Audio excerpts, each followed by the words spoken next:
They say kings were chosen by God. But what if a king looked more like a monster than a man?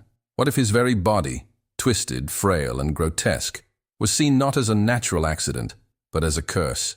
What if every crooked bone, every uneven step, was whispered to be proof of the devil's hand at work? This is the story of a king so deformed that people swore he was bewitched, a ruler whose very body became an omen of doom. Tonight, we peel back the layers of propaganda, superstition, and fear, and step into the dark world of Richard III, the king whose spine shaped his destiny, whose image became a weapon, and whose death still haunts England centuries later. To understand Richard III's fate, we must step into the medieval mindset, a world thick with shadows, where religion and superstition ruled every breath of life. In this world, kings were more than rulers. They were God's chosen instruments. The health of the king was seen as directly tied to the health of the realm. If the king was strong, the kingdom would flourish. If the king was weak, disfigured, or cursed, the land itself might wither. In the Middle Ages, people lived in fear of signs and omens. A thunderstorm before a battle was not just weather, it was God's judgment. A malformed child was not simply unlucky, it was the devil's mark, a punishment for sin. And deformity?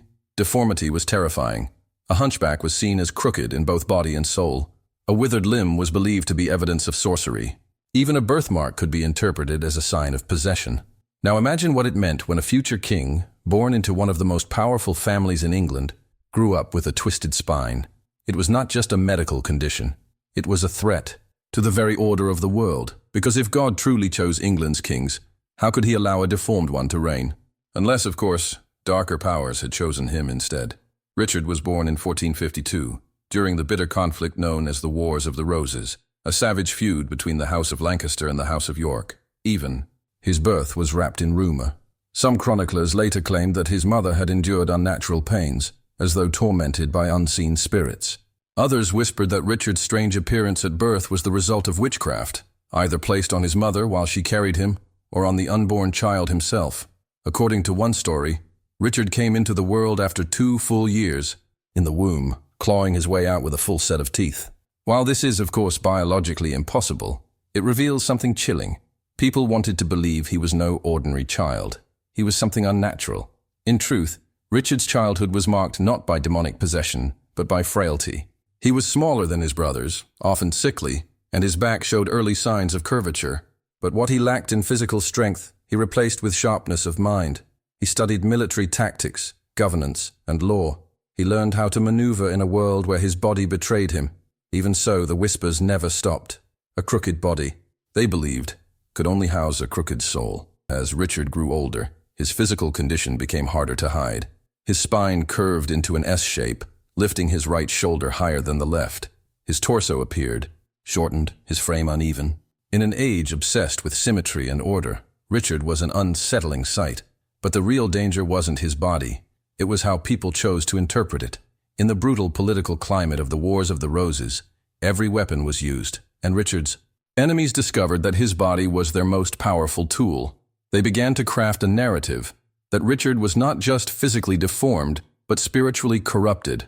Chroniclers called him a hunchback. They said one of his arms was withered and useless. Some claimed his legs were uneven. Others suggested he was born with monstrous features. The exaggerations grew.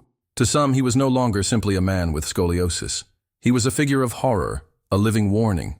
His enemies whispered that his deformity came from witchcraft. The demons had marked him in the womb.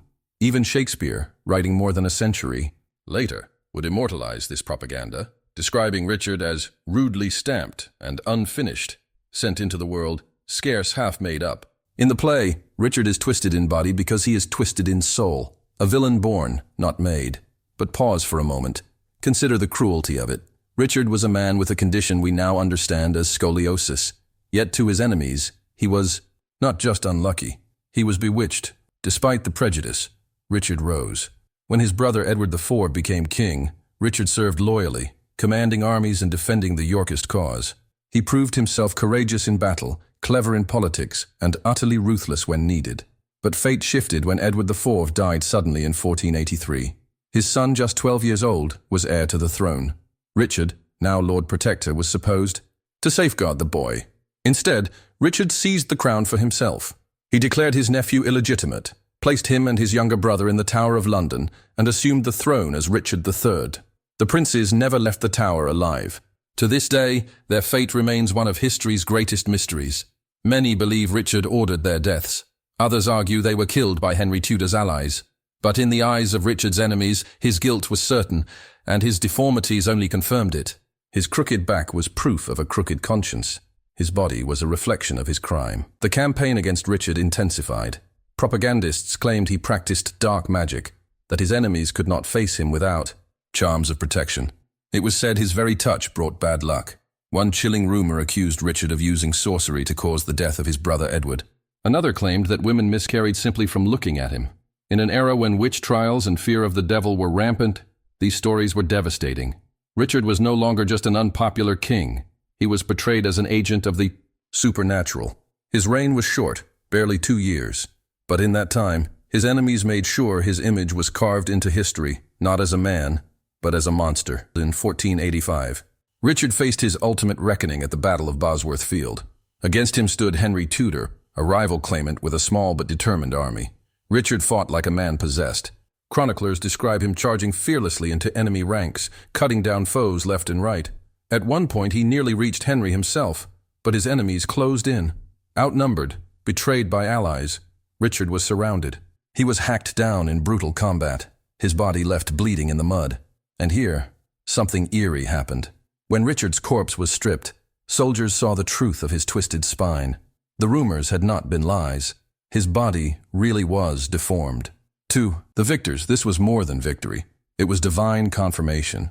Richard had been marked from birth, bewitched and damned, and God himself had judged him on the battlefield. For centuries, this was Richard's legacy, the hunchbacked tyrant, the bewitched king. But then, in 2012, beneath a parking lot in Leicester, archaeologists unearthed his skeleton, and the bones told a chilling, but different story. Yes, Richard had scoliosis. His spine was dramatically curved, but he wasn't the grotesque figure his enemies described. His condition would have made him shorter, his shoulders uneven, but he could still fight, still ride, still command armies. The withered arm? A lie. The monstrous birth? Pure invention. The curse of witchcraft? Nothing more than propaganda.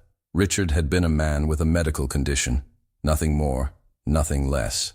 But history had transformed him into a monster, and perhaps that is the darkest detail of all, that lies can outlive the truth, that a man's body can be twisted, not just by nature, but by the words of his enemies.